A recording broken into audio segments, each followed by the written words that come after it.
Hello and welcome. I'm Anand Naidu, sitting in for Riz Khan. The leaders of the world's biggest economies have ended their summit in London and released a communique on a wide range of issues, from a stimulus plan to new regulatory mechanisms to executive pay. The G20 nations represent about 85% of the global economy. Some say the agreement in London represents a major revision of capitalism itself. Others say they did not go far enough. This was how the British Prime Minister Gordon Brown described the results. For the first time, we have a common approach around the world to cleaning up banks' balance sheets and restoring lending. We are engaging in a deep process of reform and restructuring of our international financial system for now and for the future. And we have maintained our commitment to help the world's poorest, and we have put more money aside for that and also for a green recovery. These are not just a single collection of actions.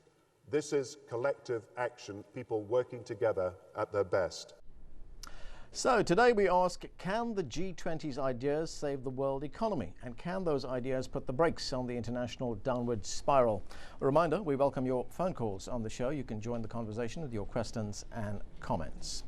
Joining me today to discuss the political and economic ramifications of today's meeting are the Right Honourable Tony Benn, a former British Cabinet Minister and one of the country's longest-serving members of Parliament. He left parliamentary politics and now focuses on grassroots action such as the Stop the War coalition. Also in London is the Right Honourable Stephen Timms, a Member of Parliament and the Financial Secretary to the UK Treasury. Mr Timms oversees taxation in the United Kingdom, Europe and internationally. Gentlemen, welcome to the both of you. Mr Timms, if I could start with you, that was a very upbeat assessment there by the British Prime Minister Gordon Brown at the end of that summit, saying that there was consensus and agreement among all nations on what was achieved. But was there consensus? Because we know that there are differences. There are differences between the United States and Europe, for instance, on the stimulus package. There are differences between the French leader and other countries on a blacklist for tax havens, for instance. So did they paper over the cracks here a bit? No, I think that in the end there was agreement. Every leader signed up to the communique. I think it's been a very, very important day with a very successful outcome. We've been dealing with all the issues that you've listed: rebuilding momentum in the world economy, strengthening regulation of the financial system, reforming the IMF and the other international financial institutions, and doing it in a way, as the Prime Minister underlined, which keeps within our sights the importance of tackling poverty around the world and of addressing climate change. I think all of that's been done in this communique, which every leader present has signed up to. I think it's a very good outcome, and I think it could be a real turning point for the world economy. Tony Benn, do you believe this is a turning point for the world economy? I think this is a political crisis as well as an economic one. I welcome the fact that leaders meet each other and the fact that Obama was able to meet the Chinese and Russian leaders and talk. That's good. But you see, and it's good to see Obama after Bush, but the question really is, first of all, a lot of questions raised. First of all, at work. $1 trillion is committed. Well, let's see what that means. That's compared to $600 billion that the United States has spent on the war in Iraq. Do we really want to recreate capitalism, regulated capitalism on a world scale? Because, you see, the problems with capitalism are not just about the crisis we have, but the gap between rich and poor has been steadily widening. And if we're going to have a global structure, who is going to control it? Is it going to be just controlled by the bankers and the big companies, or is it going to be more democratic? So I think it opens up some very, very important debates. And I certainly look forward to those. Mr Timms, Tony Benn raises some interesting points there. This $1 trillion that's been talked about, $1.1 trillion agreed on by the summit, most of it is going through the IMF. Why not any direct cash to boost economies?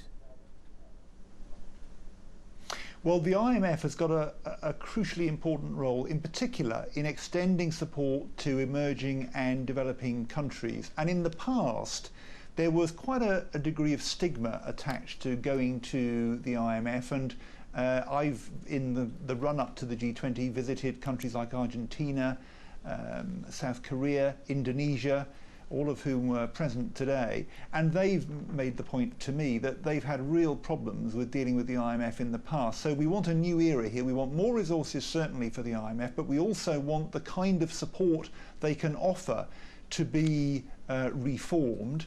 And indeed yesterday we saw Mexico taking up the new facility that the IMF has created and doing it in a very positive way. So I hope we are looking now towards a new era for the IMF where it'll be able to be supportive to economies like Mexico rather than confrontational as it was in the past. And that needs more resources. Those resources, as you've said, are being provided. But the IMF doesn't have a very proud record when it comes to developing countries because of many of the conditions that that's why we need change.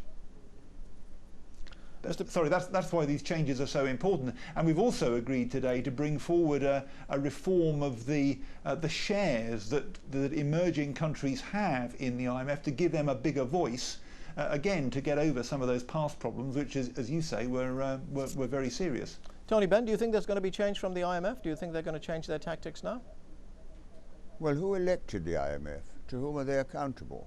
I have a friend, Kenneth Kaunda, who's the president of an African state, and he said the IMF came to him and said, we will lift your debt if you will sell all your schools and hospitals to private American corporations. And you see, they ask the wrong questions. They always ask the question, why are the poor poor?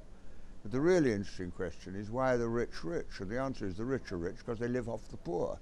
So I think this raises a huge question of global democracy. After all, democracy is the most revolutionary idea in the world, because what democracy does is to transfer power from the market to the polling station, from the wallet to the ballot where the poor have a vote. And I think all these questions are going to be raised. I'm not trying to be negative, but I don't think that just recreating a clean capitalism without tax havens and toxic debt is going to solve the problems at all myself.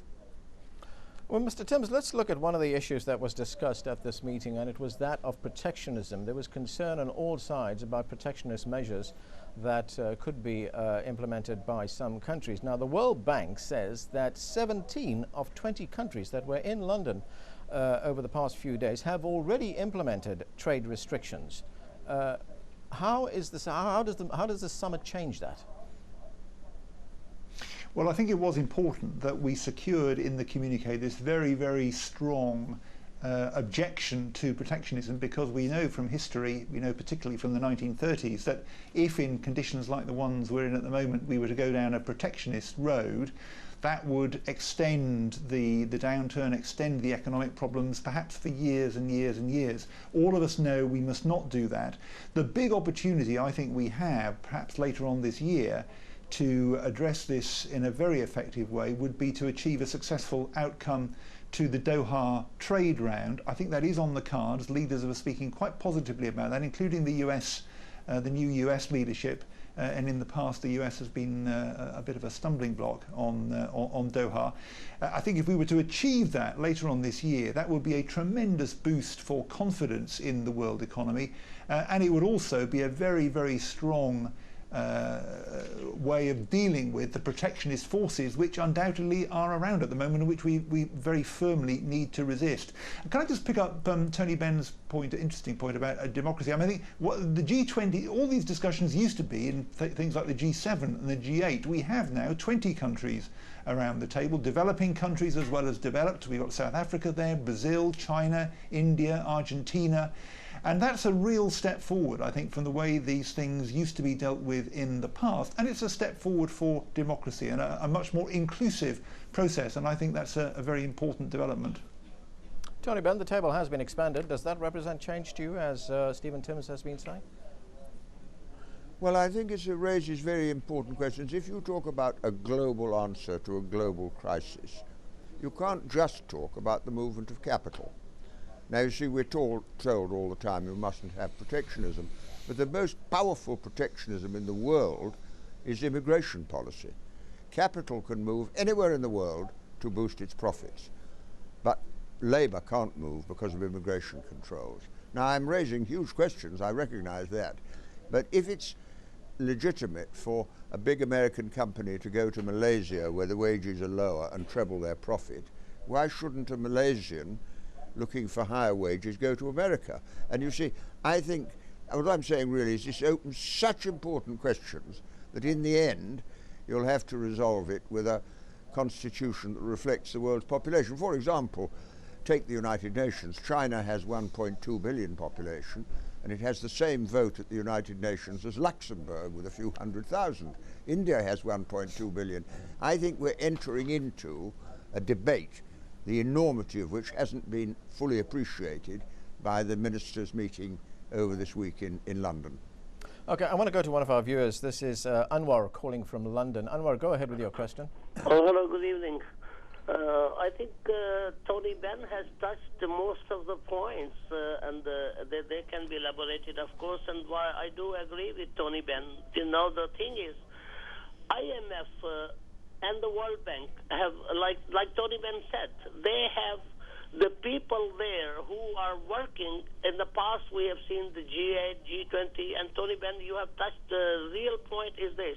Are they really going to speculate? And also, if they're not going to have those poor countries, developing countries, eventually the money economy will not work unless these people at IMF and the World Bank take the interest of the whole world and not the interest of the America as well. Okay, let me put that to Mr. Benn.